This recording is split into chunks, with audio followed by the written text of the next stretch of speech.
तो चलिए स्टार्ट करते हैं। हम सबसे पहले जानेंगे कि जो दो किंगडम्स थे साउथ के यानी डेक्कन इंडिया के, वो कौन कौन थे। तो मैंने पहले भी बताया आपको वीडियो के टाइटल में ही कि वो जो दो रूलर्स, जो प्रोमिनेंट रूलर्स थे आफ्टर पोस्ट गुप्ता पीरियड में, वो थे चालुक्यास और पल्लवास। ठीक है, तो सबसे पहले हम लोग देख लेते हैं इनका ज्योग्राफिकल लोकेशन कहाँ पर था, चालुक्यास और पल्लवास का। तो नॉर्थ में हमने देखा था हर्षा का एम्पायर कितना बड़ा था, लेकिन अगर हम साउथ में आते हैं तो चालुक्यास को हम देख रहे हैं कि महाराष्ट्र का और कर्नाटका का रीजन था, और पल्लवास आप देख सकते हैं तमिलनाडु और सदर्न आंध्र प्रदेश का एरिया जो था। ठीक है, तो ज्योग्राफिकल लोकेशन आपने देखा इन दोनों को। तो सबसे पहले स्टार्ट करते हैं चालुक्यास को।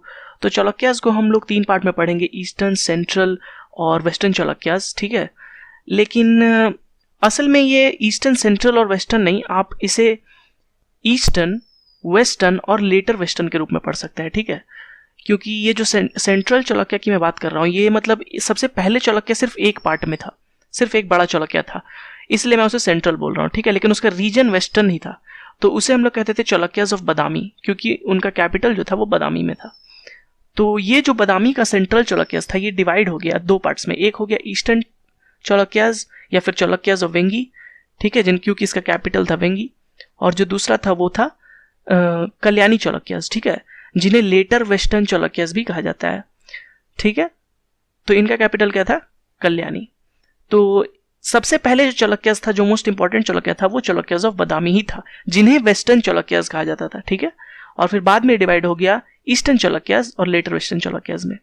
तो उम्मीद है आपका कंफ्यूजन क्लियर हो गया होगा। अब थोड़ा सा हम लोग पल्लवास का कैपिटल देख लेते हैं। तो पल्लवास का कैपिटल जो था वो था कांचीपुरम, शॉर्ट में जिसे कांची भी बोला जाता है। और इनके जो मोस्ट इंपॉर्टेंट रूलर थे वो थे नरसिम्हवर्मन वन। ठीक है, जो ग्रेटेस्ट रूलर थे नरसिम्हवर्मन वन, और उनको नरसिम्हवर्मन मम्मला भी कहा जाता था। ठीक है, तो चलिए हमने देख लिया चालुक्यास और पल्लवास के कैपिटल। तो ईस्टर्न चालुक्यास या फिर चालुक्यास ऑफ वेंगी और चालुक्यास ऑफ कल्याणी के बारे में हमें ज़्यादा नहीं पढ़ना है, उनके पास कैपिटल आप जानिए कि ईस्टर्न चालुक्यास का कैपिटल वेंगी था और later western Chalukyas capital Kalyani था, बस उतना ही जानिए। मेन जो हम पढ़ेंगे वो है बादामी चालुक्यास के बारे में, क्योंकि क्वेश्चंस ज़्यादातर बादामी चालुक्यास से ही आते हैं।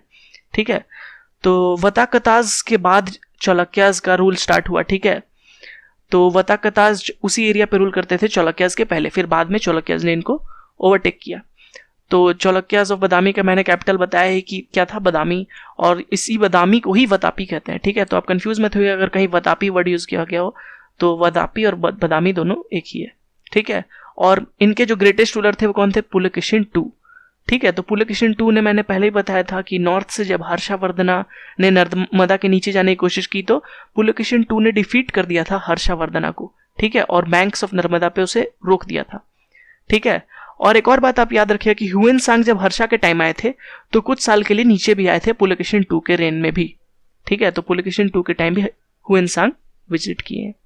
अब आते हैं पल्लवास की तरफ। तो पल्लवास में आपको ज़्यादा नहीं पढ़ना है, सबसे पहला पढ़ना है उनका कैपिटल जो कि था कांची, और ग्रेटेस्ट रूलर मैंने बताया था नरसिम्हवर्मन वन थे, और नरसिम्हवर्मन वन ने पुलकेशिन II को डिफीट किया था।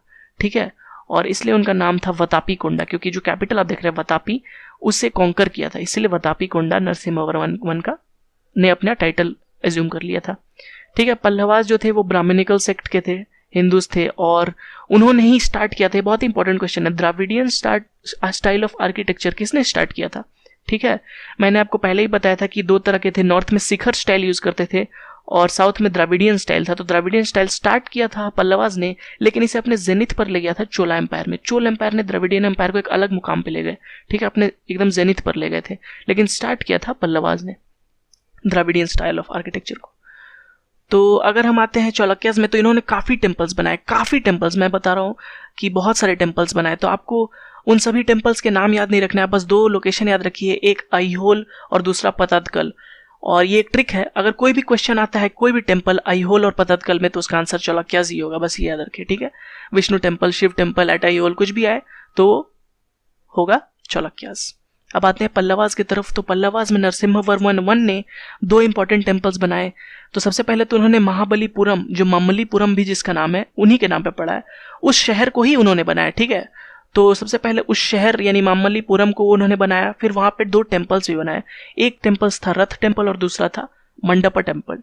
ठीक है, तो रथ और मंडप टेम्पल जो था वो नरसिम्हा वर्मन यानी मामल्ला ने बनाया। ठीक है, तो सबसे पहले ममल्लीपुरम बनाया, यानी जिसे आजकल महाबलीपुरम बोला जाता है, और फिर रथ और मंडप टेम्पल वहाँ पे बनाया। नरसिम्हा टू जब बाद में आते हैं, जिनका नाम राजसिम्हा भी है, कहीं कहीं क्वेश्चन में राजसिम्हा करके आता है और कहीं कहीं नरसिम्हा टू करके आता है, तो आप दोनों नाम याद रखिएगा। तो उन्होंने बनाया है एक शोर टेम्पल एट महाबलीपुरम, और जो सेकंड है वो है कैलाशनाथ टेम्पल एट कांची। तो ये दो टेम्पल बहुत ही इंपॉर्टेंट है, क्वेश्चन में बार बार शोर टेम्पल तो बार बार रिपीट होता है और कैलाशनाथ टेम्पल भी रिपीट होता है। तो ये चारों टेम्पल जो आपने पढ़ा है काफ़ी इंपॉर्टेंट है, इसलिए मैं, अगर आपको क्लियरली यहाँ नहीं दिख रहा है तो मैं एक टेबल में करके आपको दिखाता हूँ। तो ये टेबल आप स्क्रीनशॉट ले लीजिए इसका, और ये चार टेम्पल, पांचों टेम्पल आप बिल्कुल याद रखिए, रथ टेम्पल, मंडप टेम्पल, शोर टेम्पल और कैलाशनाथ टेम्पल। तो चालुक्यास पल्लवास में आपको इतना ही पढ़ना है, ज़्यादा नहीं जानना है। आप उनके रूलर्स के बारे में जान गए, टेम्पल्स के बारे में जान गए और कैपिटल्स के बारे में जान गए।